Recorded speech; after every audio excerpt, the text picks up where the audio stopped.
বিসমিল্লাহির রহমানির রহিম।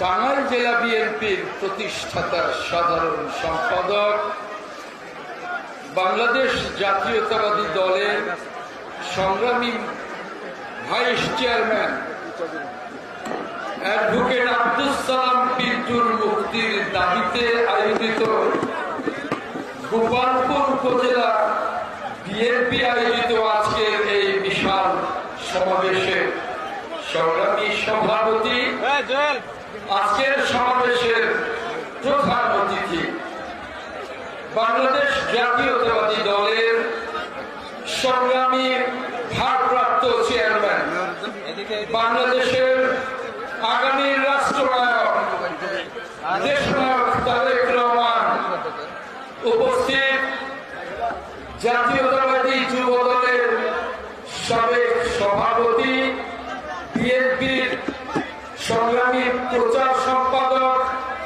এই গোপালপুর ভুয়াপুরের কৃতি সন্তান জননেতা সুলতান সালাউদ্দিন টুকু সহ সংগ্রামী নেতৃবৃন্দ, প্রিয় ভাইরা, আসসালামু আলাইকুম।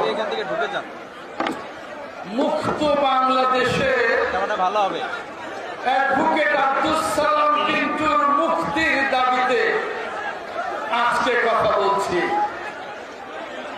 আমাদের মাঝে এই মুক্ত বাংলাদেশের যে মুক্ত বাংলাদেশ করবার জন্য গত 15টি বছর আন্দোলন সংগ্রামের নেতৃত্ব দিয়েছেন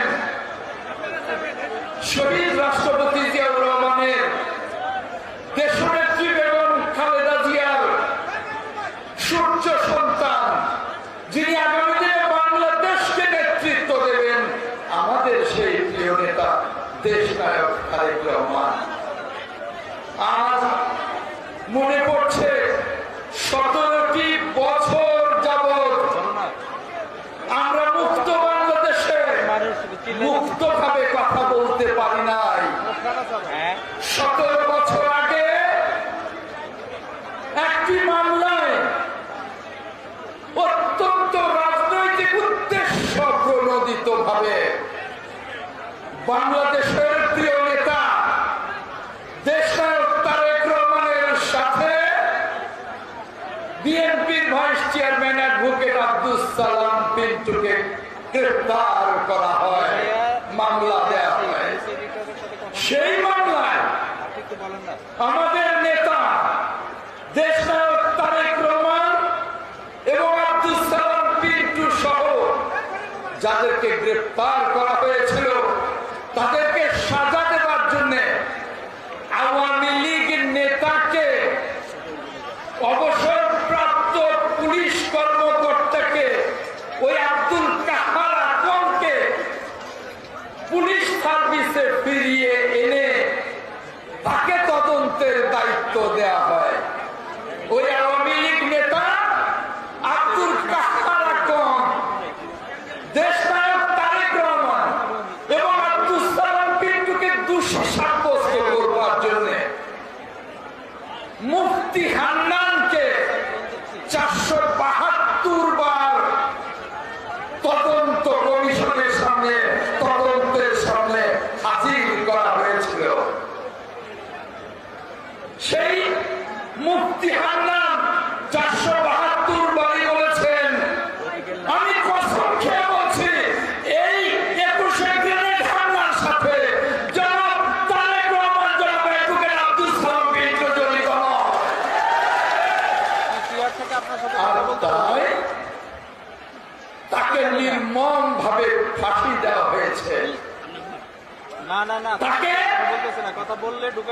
মামলা শেষ করবার আগেই মুফতি হান্নানকে ফাঁসি দেওয়া হয়েছে। কিন্তু আমাদের নেতা দেশনায়ক তারেক রহমান, তিনি তো প্রতিশ্রুতিবদ্ধ বাংলাদেশটাকে মুক্ত করবেন। গত 15 বছর তিনি বিদেশের মাটিতে থেকেও 18 ঘন্টা বাংলাদেশে থেকেছেন। বাংলাদেশের কেন্দ্রীয় নেতা থেকে তৃণমূলের সদস্য পর্যন্ত সকলের সাথে কথা বলেছেন। এই 15 বছরে গুম খুন হত্যা নির্যাতন উপেক্ষা করে দেশনায়ক তারেক রহমান দেশনেত্রী বেগম খালেদা জিয়ার নেতৃত্বে আমরা রক্ত ঝরা আন্দোলন করেছি, রক্তের বন্যার উপর দিয়ে আমরা আন্দোলন করেছি, মাথা নত করি নাই। পরিশেষে ছাত্র জনতার অভ্যুত্থানে যে গণঅভ্যুত্থান তৈরি হয়েছে সেই গণঅভ্যুত্থানের পিছনের নায়ক ছিলেন দেশনায়ক তারেক রহমান। তাই আজ মুক্ত বাংলাদেশ, সেই মুক্ত বাংলাদেশে এই গোপালপুরে এসে বিএনপির ভাইস চেয়ারম্যান 17 বছরের কারাবন্দী নেতা অ্যাডভোকেট আব্দুস সালামের মুক্তি চাই। আপনারা মুক্তি চান, আমরা মুক্তি চাই।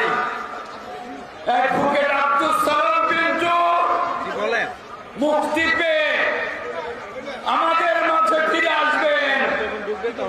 আর আমরা এক হয়ে দেশনায়ক তারেক রহমানের নেতৃত্বে এই বাংলাদেশটাকে গড়ে তুলব সমৃদ্ধ আগামী বাংলাদেশ। আগামী বাংলাদেশ তারেক রহমানের বাংলাদেশ। আগামী বাংলাদেশ এই 20 কোটি মানুষের নেত্রী দেশনেত্রী বেগম খালেদা জিয়ার বাংলাদেশ।